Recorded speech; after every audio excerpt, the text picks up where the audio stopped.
Thank you for a very important message for us.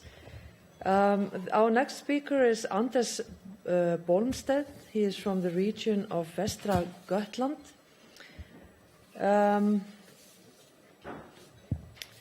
He is a chemist working in region of Västra Götaland, Sweden, coordinating the chemical management in there and from the aspects of health and environmental protection.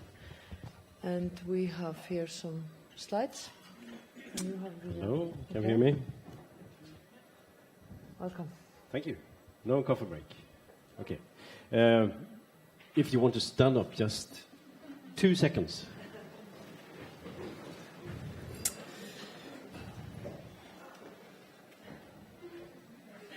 So, thank you. Now you're allowed to sit down. I apologize, this is the wrong title. I work at Swedish Västra at Occupational Health Service, and therefore we are a bit concerned about how to move yourself and be active. Even at work, we sit too much. Anyway, I'm working as a chemist, and also I'm a chair of the board of something called Healthcare Without Harm. It's an NGO in Job, and also one of the founders of the National Substitution Group. So these are, let's say, 3 organizations working to how to avoid these toxic chemicals in healthcare. So what is region Västra Götaland then? It's the west and of course the best part of Sweden, particularly this time of year. We have 19 hospitals, we have primary care, dental care, museums, opera house, a lot of things. We are now, I think we are 55,000 employees, and we have over 10,000 suppliers, so we procure a lot of things. Healthcare Without Harm then, it's an NGO located in Brussels, Healthcare Without Harm Europe. We have one office in US and one in Asia. And the idea of this organization is to move the healthcare sector to a more sustainable organization. And we have 3 overarching goals. You will get these slides afterwards. You can read by yourself. This is more important. The 5 policy areas that we are working in are pharmaceuticals, climate and energy, safer chemicals, and sustainable food, and sustainable procurement. Procurement is, of course, it involves all these areas. Procurement is a difficult word to pronounce. It's upphandling in svenska. I don't know what the Icelandic word is, but it's like buying.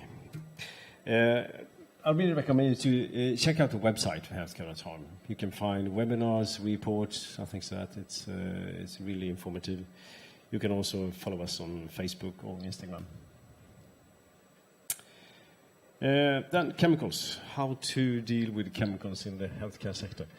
I have to go back a couple of years. We had a chemical strategy in Region Västra Götaland where we started to systematically phase out the toxic chemicals.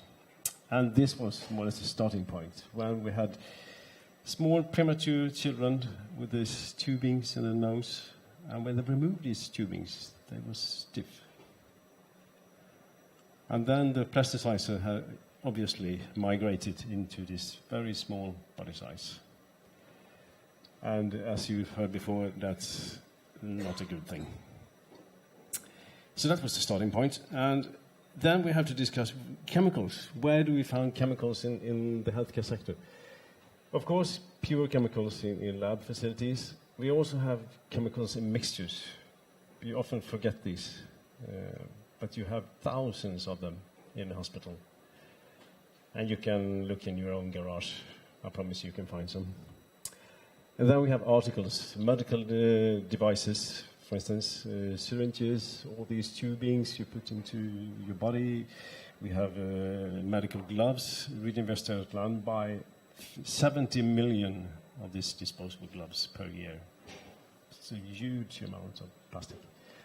And also IT equipment, for instance. So a lot of articles. If you look at the chemical products, it's sort of a chain. You buy them, you store them, you use them, and then they become waste. And therefore, procurement is really important. make sure you buy the right thing. Otherwise, you could live with that shit all the way through. And the consequence could be environmental impact, it could be health impact, and also economic impact. It could be expensive. If you buy the wrong things, you have to make sure all the safety issues around them, it's expensive. And the same thing is, of course, for chemicals and articles. Make sure you procure the right things. And we used to think procurement is a toolbox. But the important period when you do a procurement is not within the procurement, it's the time between the procurements. Because then you can talk more open. Once you're in the procurement, your lips are sealed. You cannot communicate very much.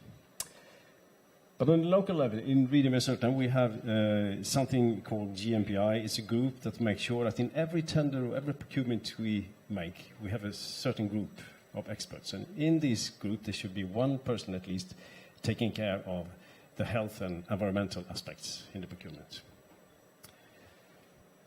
And this is just an example. When we procure disinfectants, we have a project leader who is really good at procurement. We have a chemist, me often, looking for, is it dangerous, is it toxic, is it an endocrine disruptive chemical? We have the hygiene department, make sure that this disinfectant really kills the bugs. We have a dermatology department, make sure that it's not harm to skin if you use it. And also important, we have the personnel working with these things. So have these groups is a fantastic tool when we do the procurement. On a national level, we have the National Agency of Public Procurement, Upphandlingsmyndigheten. You can find it on the website. There you can find something called criteria documents. You can use them as a sort of a baseline when you do a procurement. So there's some explanations of why you set up certain demands. There is one of these wizards or criteria documents regarding choice. This is just an example, it's in Swedish, but we don't want sensitizing chemicals in our cleaning chemicals. And so we say that in our procurement, and then the follow-up is important. How was it? Is there any of these chemicals within the, let's say, the cleaning chemicals we're buying? Then we're using the three-part labeling, like the SWAN. Thank you, SWAN. It's very useful because you can see here, we take this as a proof. Is it SWAN labeled or eco-labeled? There is a confirmation that, okay, it does not contain these kinds of chemicals. So that's very good. The more products with a SWAN label, the better. Another tool is the National Substitution Group. This is a fantastic network.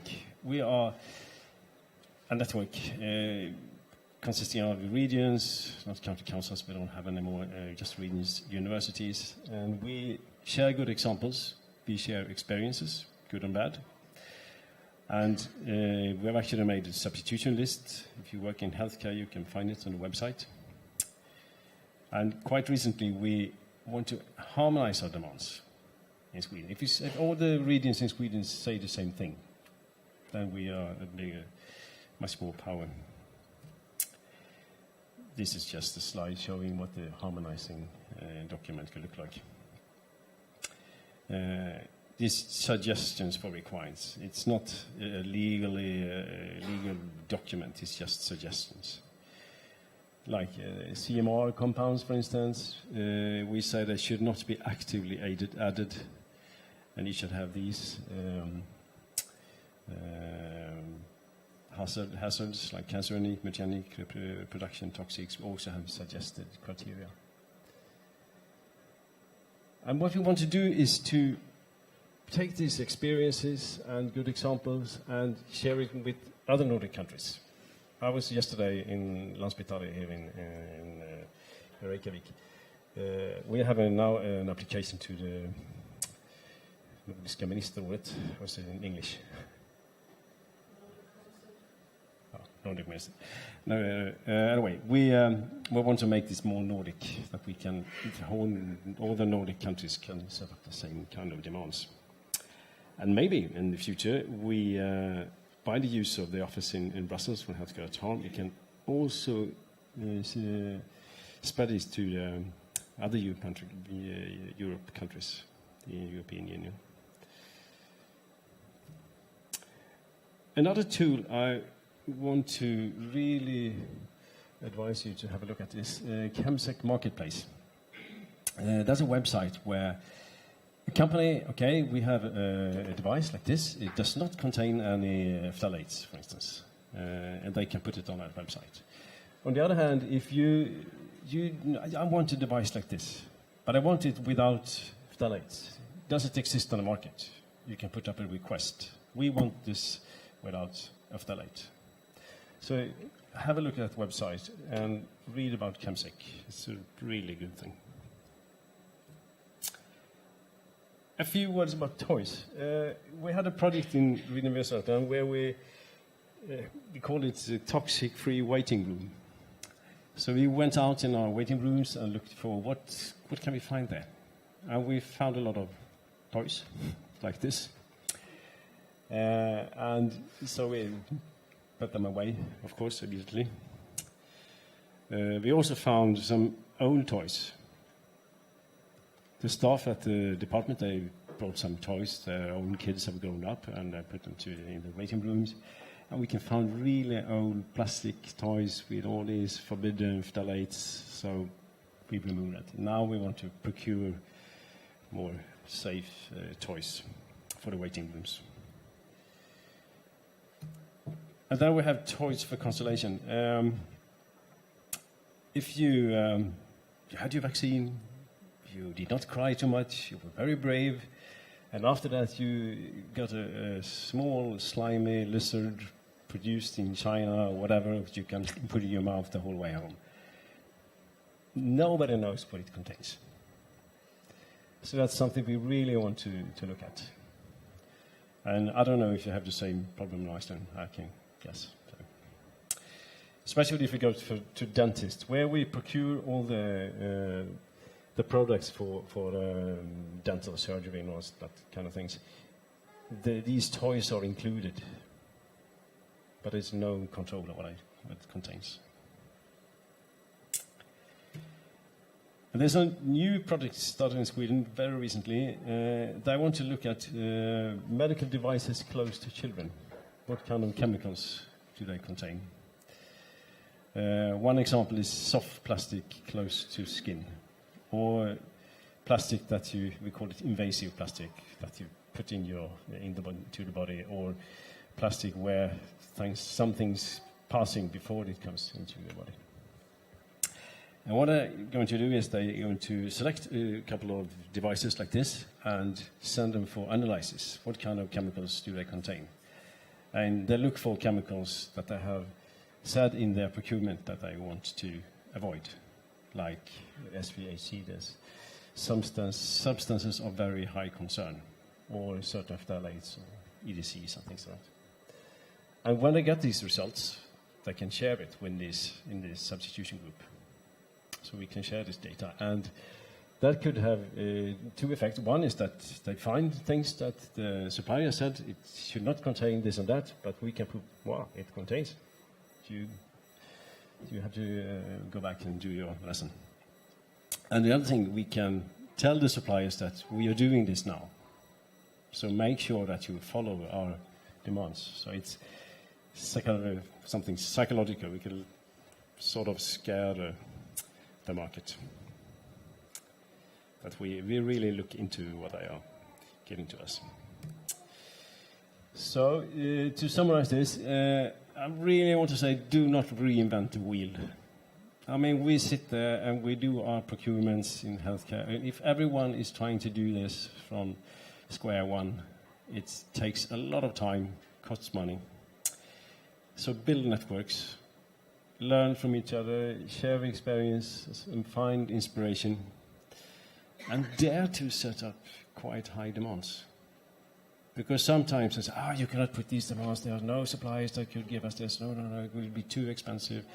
But if we all dare to set up more higher demands, then we can push the market in a more sustainable way. And the last thing, if we harmonize our demands, the Nordic countries, the European countries, we create a bigger market for the suppliers. Then the suppliers realize that, okay, there's a big market looking for this kind of devices, whatever, without these chemicals. Then it's more interesting for them to put it on the market. And we can get it to a lower price. So I think that is something we have to keep in mind, that we should be strong together. So I can finish with say that mind the power of good examples and build networks. And now when Iceland is a member of this Nordic collaboration, so you can contact Landspitala Hulda Stengningsdottir, and you can definitely get more information, and you can also bring good examples to the network. So by that, thank you very much.